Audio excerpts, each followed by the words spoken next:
Teatri Zini Sako në Gjirokastër hap dyert këtë fundjavë për spektatorin gjirokastrit me shfaqjen teatrale Hamleti në fshatin Katran. Pjesa që mban autorsinë e Ivon Breshan, sipas regjisorit Erion Hinaj, i përket periudhës së diktaturës të cilën e ka kaluar edhe Shqipëria.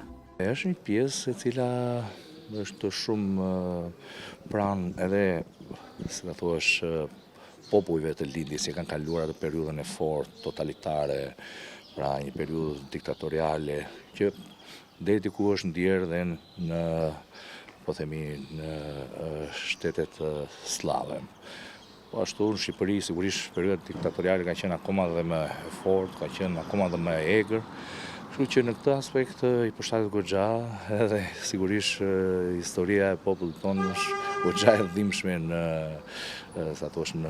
atë dhunën, pushtetin që ushtron vit vitin. Janë rreth 20 personazhe të përfshirë në këtë pjesë ku Aleksander Kondi do të vijë me atë të Janit. Në këtë shfaqje kam një personazhin e Janit, i cili përpiqet të dalë kundër sistemit dhe është një personazh që do të bëjë të gjithë popullin të reflektojë për të dalë në pa e vërteta, si qëndron e vërteta që është ngjarja kryesore e kësaj drame. Kjo hyn te shfaqjet e mëdha, janë gati 20 personazhe dhe atmosfera që krijojnë këta personazhe është fantastike.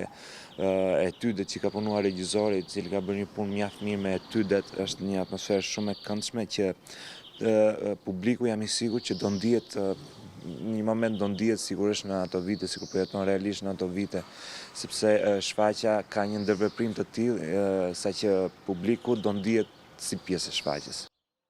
Regjizori Erion Hinaj, rolet kryesore e ka besuar aktorëve Bujara Sjeri, Vasil Çupa, Viktor Çaro, Aleksander Kondi, Kosta Kreci, Alessia Llapaj, Lejda Çeli e Erion Hinaj.